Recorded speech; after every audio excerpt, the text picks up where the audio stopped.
আপনাদের সামনে বন্ধুরা, আজ ওসমান উপস্থিত হাদির উপর হয়েছি হামলার অত্যন্ত বিষয় নিয়ে ব্যথিত ডক্টর হৃদয়ে। মোহাম্মদ ইউনূস স্যারের এই কথাগুলো শুনুন। আনন্দের দিনে গভীর বেদনার সঙ্গে জানাচ্ছি, জুলাই অভ্যুত্থানের সম্মুখ যোদ্ধা, ইনকিলাব মঞ্চের মুখপাত্র শরীফ ওসমান হাদির উপর সম্প্রতি যে হামলার ঘটনা ঘটেছে, তা শুধু একজন ব্যক্তির উপর আঘাত নয়, এটি বাংলাদেশের অস্তিত্বের উপর আঘাত, আমাদের গণতান্ত্রিক পথ চলার উপরে আঘাত।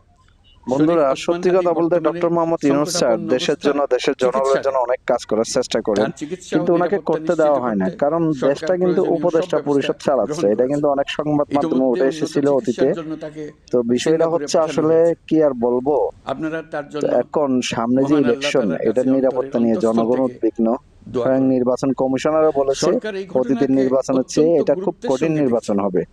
বন্ধুরা, ঘটনার ভিডিওটি সঙ্গে ভালো লাগলে জড়িতদের চ্যানেলটি সাবস্ক্রাইব প্রাথমিকভাবে করে চিহ্নিত পাশে করা থাকুন। গেছে। আপনাদের মতামত কমেন্ট আমি বক্সে লিখে দেশবাসীকে জানাবেন। আশ্বস্ত ধন্যবাদ। করতে চাই, যারা এই ষড়যন্ত্রে